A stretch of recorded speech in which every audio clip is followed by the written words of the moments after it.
everyone, welcome to another episode of Wallet Wisdom, a podcast presented by Lake Michigan Credit Union. If you're new to the podcast or have been listening for a while now, Wallet Wisdom is designed around the ins and outs of financial aspects, as well as to help bring answers to some of banking's more confusing or complex questions. I'm one of your hosts, Brett.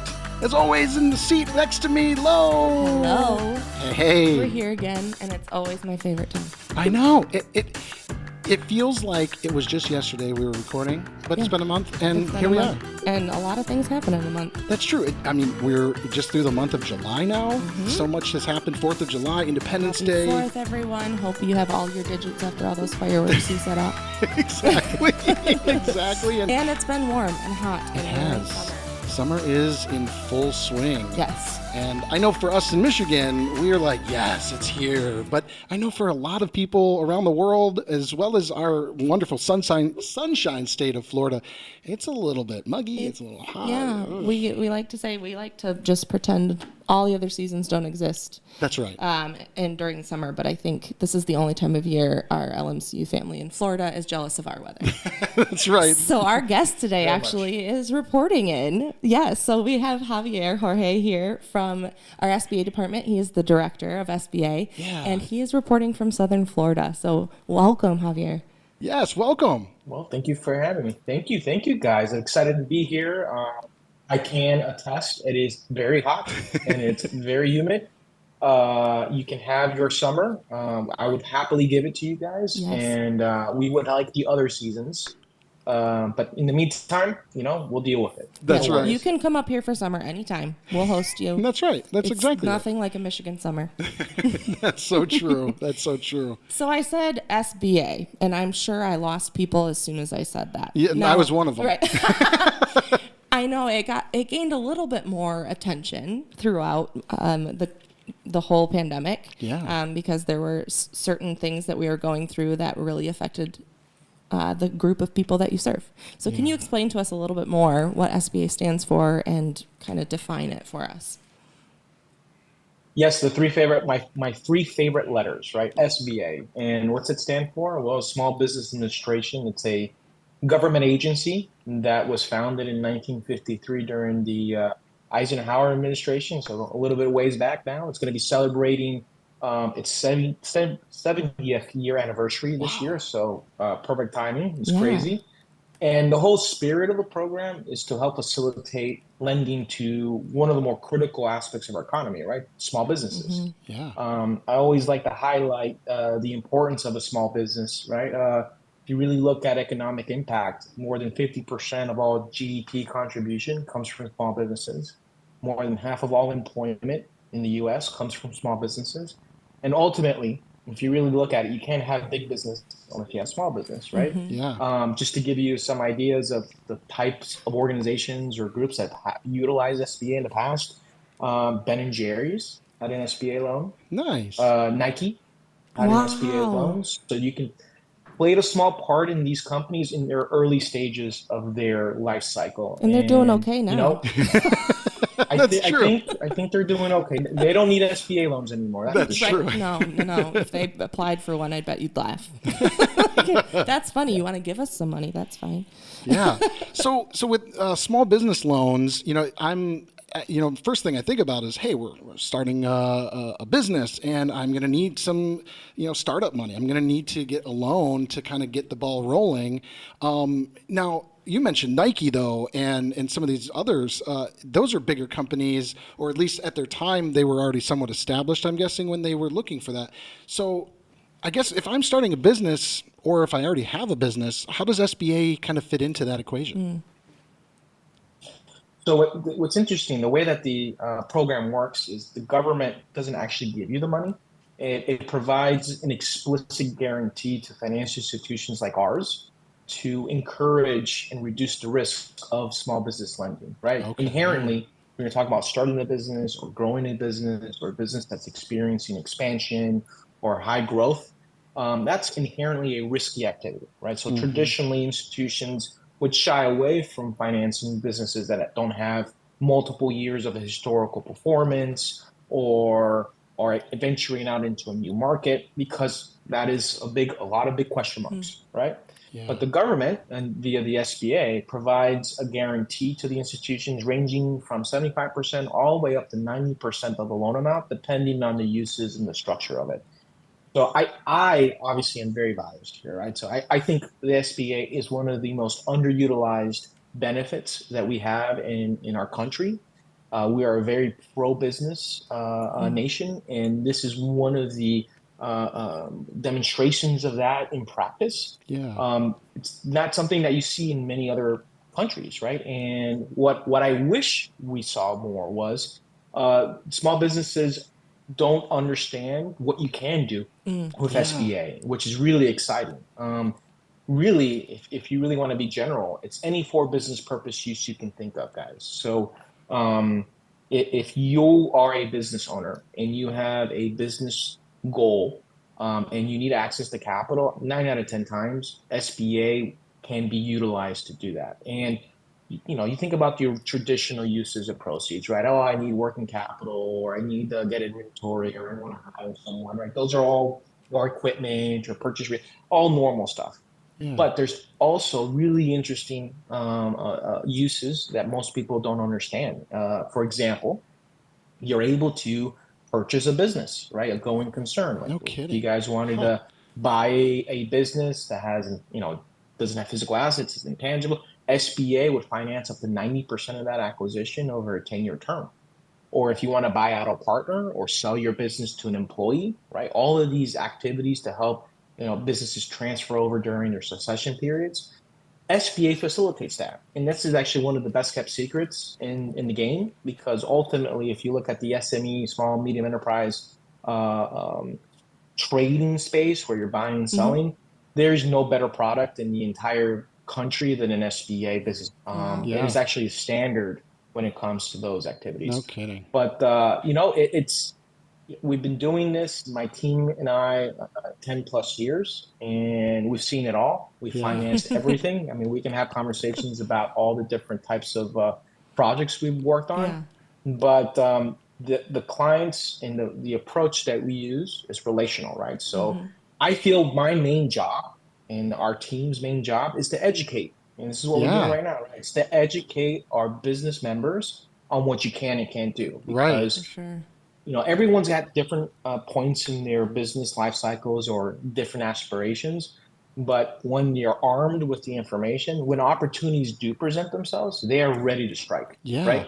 And that has been our MO, right? I love that.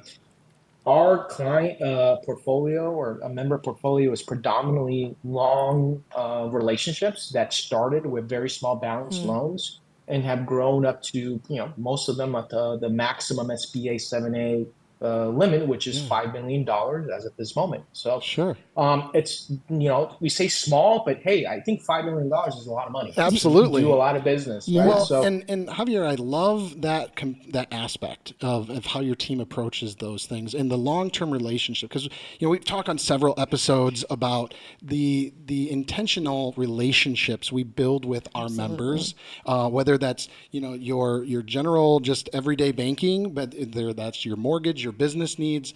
We're that space where we want to have that relationship. We want to build that. And it's something we don't take for granted, especially with our business owners, right? Yeah. So there's an added layer with the kind of the intimacy of that relationship, because not only do we have our personal stuff there, but now you have my entire livelihood. Right. You hold not just mine, but my employees and all of that too. And my eyes were closed to SBA and the wonders that be for a long time until, like I said, the pandemic. And I got to be on a team that helped process these loans, and just seeing how much good can come out of these things. It is, like you said, this best kept secret that we don't want to be a secret. Right. We joke on a few other podcast episodes we've had where, it's the worst best kept secret, because it shouldn't be the best kept secret. We want it to be out there. And I love that you are talking about education and helping understand some of the maybe not so complexities of a small business, loan like that. And I think oftentimes people hear the word government involved and they're immediately like, oh, I don't want to touch that, right?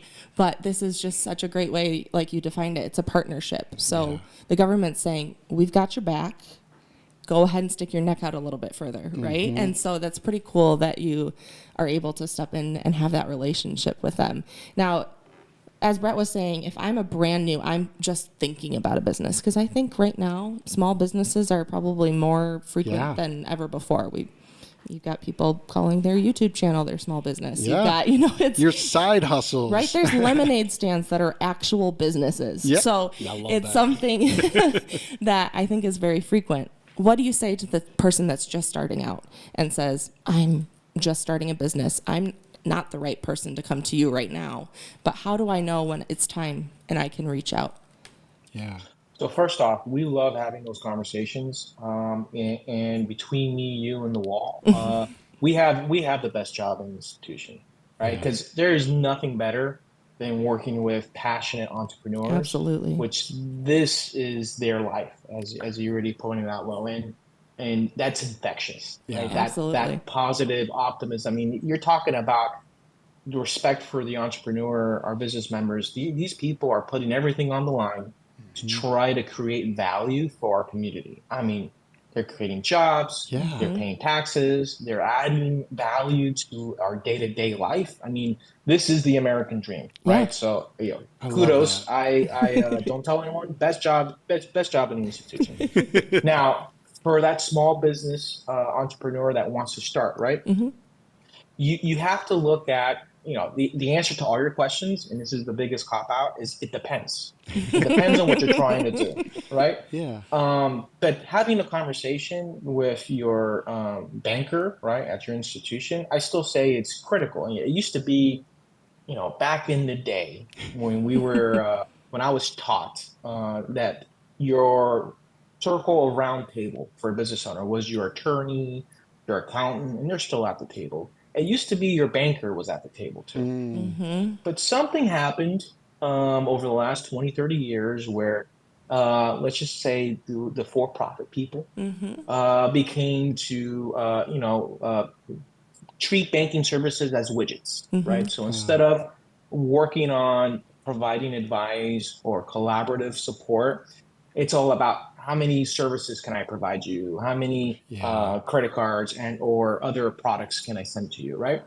So we kind of lost that disconnect. So I highly encourage anyone to come in that is interested in business to have the conversation just so they understand what they are either currently available to them or what they'll need to do to get there. And one of the things that we pride ourselves on is we have a unbelievable network in our communities that are all centered on supporting small business, right? So the way that historically the SBA division at LMCU has worked is we don't like to say no, okay? Yeah. It's more like not now, in the worst case, right? Yeah. And we tell you, these are the things that we see that you need to work on, or these are the things that we see that are your best opportunities. And if you do X, Y, Z, 6 months, a year from now, come back to us. Let's review what you've done. And let's say we can't assist you at the very moment. There are a significant amount of organizations in the communities that we, live and play and work in that can maybe fill those gaps. I know that my team, I highly encourage them, and we participate with a lot of the nonprofits in the communities, ranging from the small business development centers, which are state or federally funded in order to help educate, put together business plans, marketing plans, understanding legal and governmental requirements for the businesses, right? There's a lot of moving parts. There are the other CDFIs, community development financial institutions, which are pure nonprofit mission-based lenders that may be able to focus on either a subgroup of underserved communities, whether that be minority or women-owned businesses, right? There's so many resources out there, and frankly, that's what we're here for. That support. And that's what I was going to ask too, because for listeners that have been listening to the podcast for a while, they know, and we say it all the time, it's about having that communication. It's about going into, those locations, getting on the phone with somebody and just talking about your unique situations. And it goes to all different facets of finance. But while we could say all day, like, hey, this is what makes us who we are, I want to get your opinion on this too, because I think at the end of the day, you look at all of the things you just described. Why do we do that? I mean, if it's a no from us at first, why do we do all of those other things? Why do we spend that extra time to try to connect that person with somebody else if it's, hey, it may not be right now, but it is maybe in the future? Why is it so important, I guess, for you and for our teams then to say, no, we're not done there. There's more to work to still be done and help this person? Yeah.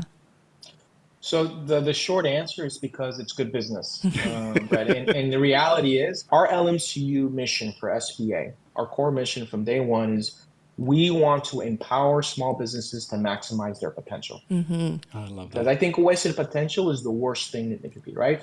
Not saying everyone can be Apple, right, or Sure. Nike, but hey, we're going to figure out where the ceiling is and we're going to figure it out together and we're going to lever everything that we can that's available to you in order to get there, right? And the only thing that's going to be needed from the member is effort, right, and follow through, and execution, which are, is easier said than done. It's the most difficult thing to do, but lack of knowledge should not inhibit someone from reaching their potential. And that is my goal. That's the goal of our entire team. So what it really sounds like is the reason that you do all of this is because it's just the right thing to do. And it's Right. what really makes it, we're all human and we all need each other. And I love that you want to connect people and help educate them, Yeah. because I think that's really it. I mean, the why behind it is because it's really just the right thing to do. And we know that small businesses really can drive our economics so much more. And Absolutely. so it's so cool to And see I that. think that bank It's a win-win-win. right. It's a win-win-win. Exactly. That's and right. Bank became a 4-letter word. It is a 4-letter word, but it definitely earned a bad rap. Yeah. And I think it's really important to highlight that it's not all bad. Yeah. And that just because there might be a little bit of friction, like you said, to get into it, doesn't mean that it's going to end up being bad. Yeah. The friction is that sweat equity that you're gaining to get to something good, right? Yeah. And how wonderful to know, like, there's a face at the other end of the line, like Javier here, Yeah. that's saying, no, I want to see it. And I want to see you succeed. Can Like, you how imagine made being the bank that said no to Nike at first, right? Yeah. No There one was more wants than to. one that said no. Oh, There was right. more than one that said and no. and Oh, it's one of those things, but then guess who they trust later, right? And so we want to build those lifelong relationships, and that has to be such an awesome feeling.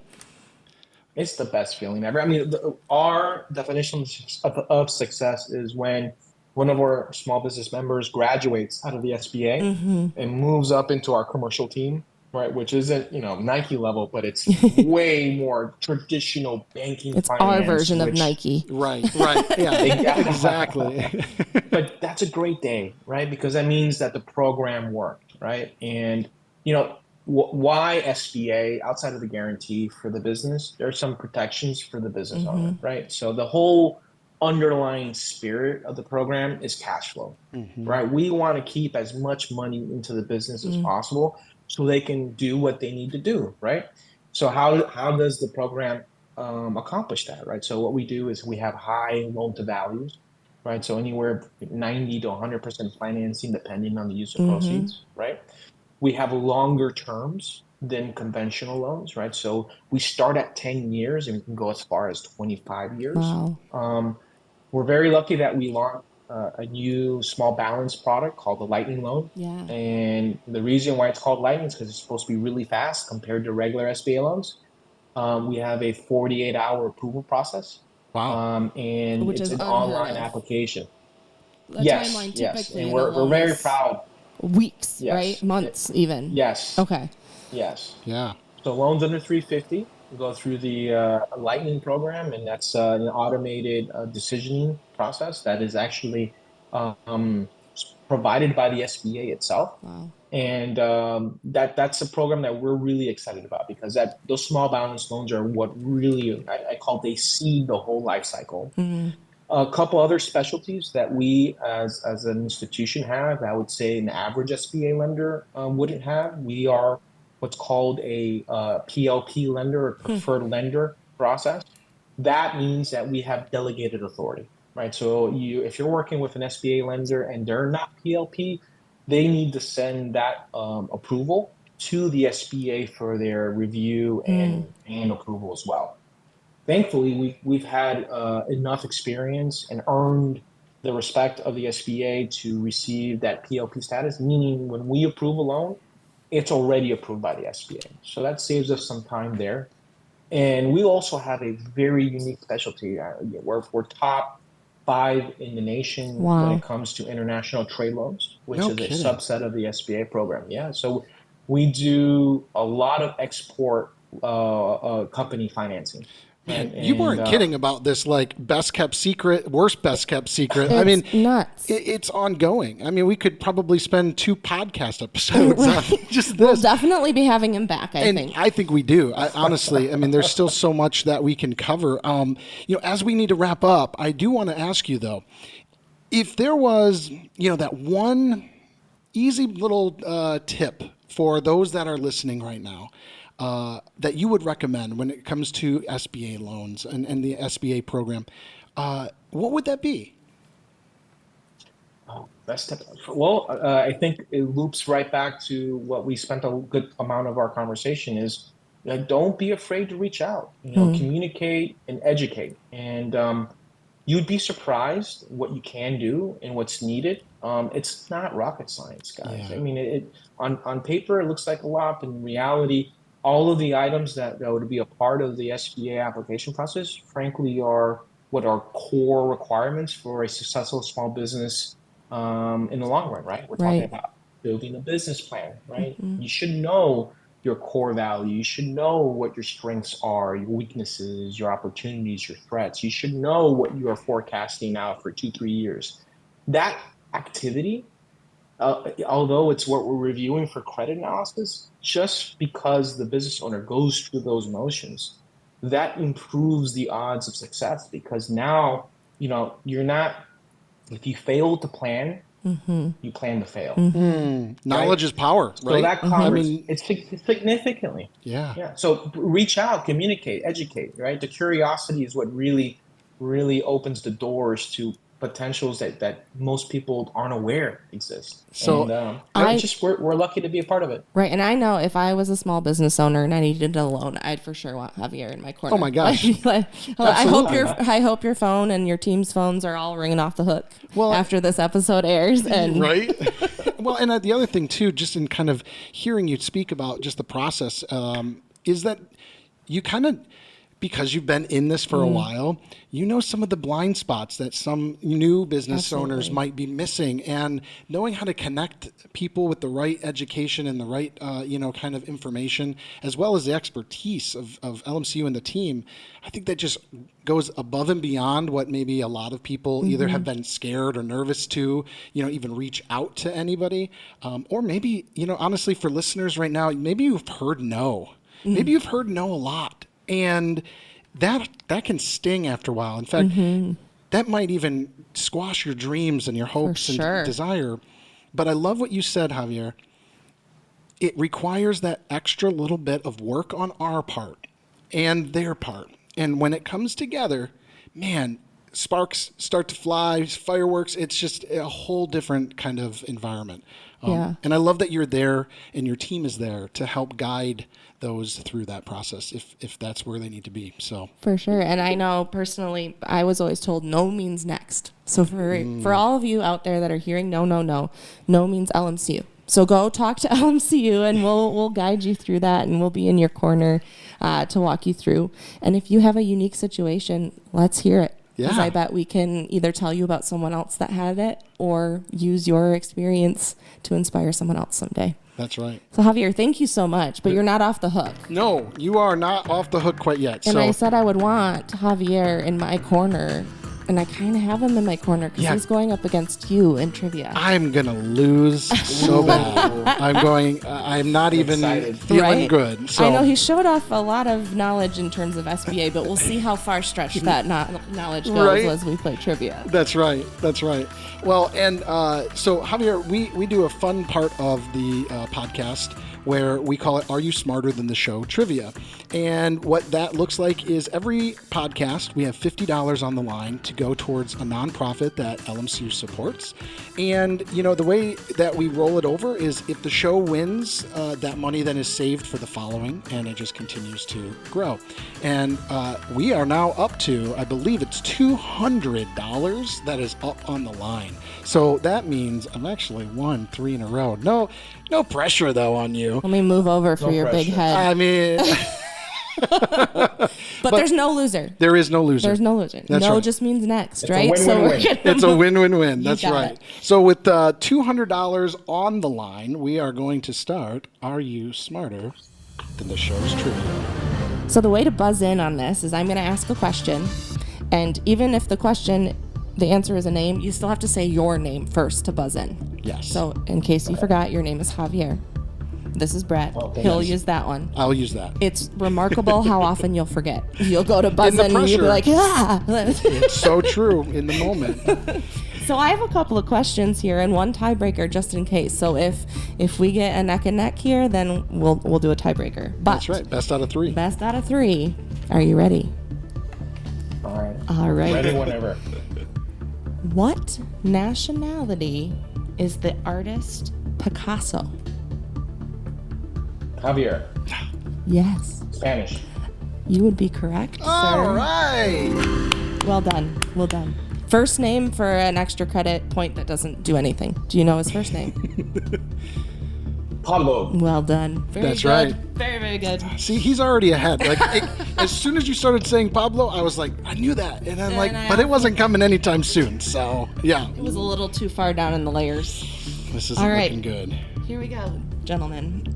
What is a newly hatched, as in baby, butterfly called?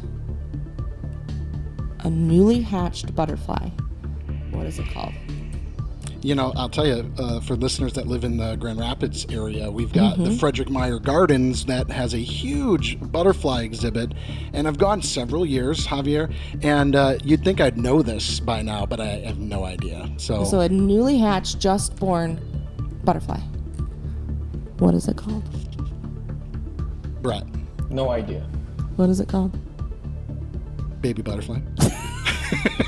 That's the scientific term. I wasn't looking. Oh, so you're saying that's wrong? Javier, would you like to venture a guess? No idea. I'm sorry. What is it? It's a caterpillar. It's still a caterpillar? No, that was a trick question. Oh, man. I thought for sure. See, I had too much confidence in y'all. Man. It's all good. It's all good. Right. I've got another one. Well, here's the thing, Javier, you've got one, and I need this to at least tie and take us into a tiebreaker. But you're sitting in a good spot right now. All right. All right. In what state can you find Area 51? Brett. Oh, I think he was on that one. Yes, sir. That would be New Mexico. That would be incorrect. No! Oh, Javier, yes, sir. Nevada. That was correct. You had your wrong end. I did, and I realized I was like, as soon as I said New Mexico, I'm like, no, that's Nevada. Well, I shouldn't be this joyous about it because now I have to be in the hot seat next time. But Javier, congratulations. Yes. I am very humbled by your knowledge. Very, very well Oh, done. yeah. Well, and great that we can have $200 go to a nonprofit now, and we'll connect with you after the podcast, and we'll let you know what nonprofits there are to choose from. We'll start trying to feel out. I'm sure you've got a lot of favorites. Oh yeah, absolutely, absolutely. But before we fully wrap up and say goodbye, where can I find more information? If I am very curious, you've tickled my curiosity bone to find more information about LMCU SBA. Perfect. Yeah, you can go straight to our website, lmcu.org, and under the commercial loans tab, just go down the SBA, and you'll get to see great pictures of the entire team, including myself. Don't judge too much. And our contact information. They're beautiful people. Absolutely. Thank you, Javier. Yes, Javier, thank you so much. The pleasure was mine. Oh, good. Thank you. Oh, man. Well, we'll have you back on, or someone from your team sometime very soon, because I think there's still a lot we can get into and discuss. And just scratching the surface. Oh, that's yeah, right. 100%. So get excited for part 2 of SBA at some point. At some point. That's right. Oh, man. Well, again, for listeners, we love when you tune in. Again, we're on Apple Music, Spotify. Well, you name it. iHeartRadio. Yeah. Amazon Podcasts. You can find us on LinkedIn. That's right. That's So, right. anyway. Facebook, Instagram, Twitter. All the social All things. the social things. We love to engage as much Be as we can. social with us, please. That's right. That's right. So, excellent. Well, again, thank you again to Javier Jorge for joining us, SBA Director, and we will see you on the next one. Yeah. Toodaloo. Thanks for listening. The information provided in this podcast by Lake Michigan Credit Union is general education or marketing in nature and is not intended to be accounting, legal, tax, investment, financial, or other advice. Statements of individuals are their own, not LMCU's. All topics discussed are information of a general nature and do not address the circumstances of any particular individual or entity. Consult an appropriate professional concerning your specific situation. As of the date of publishing and any future date this podcast is broadcast, all rates, fees, payments, or other specific figures discussed are subject to change and are dependent upon your specific financial situation. All loan products discussed are subject to credit and collateral approval. You alone assume the sole responsibility of evaluating the merits and risks associated with the use of any information or other content in the podcast before making any decisions based on such information or other content. In exchange for listening to the podcast, you agree not to hold LMCU, its affiliates, or any third-party service providers liable for any possible claim for damages arising from any decision you make based on information or other content made available to you through the podcast. For more information on any of the content discussed in this podcast, please visit LMCU.org. Copyright Lake Michigan Credit Union, federally insured by NCUA. Equal housing lender. LMCU, NMLS ID number 442967.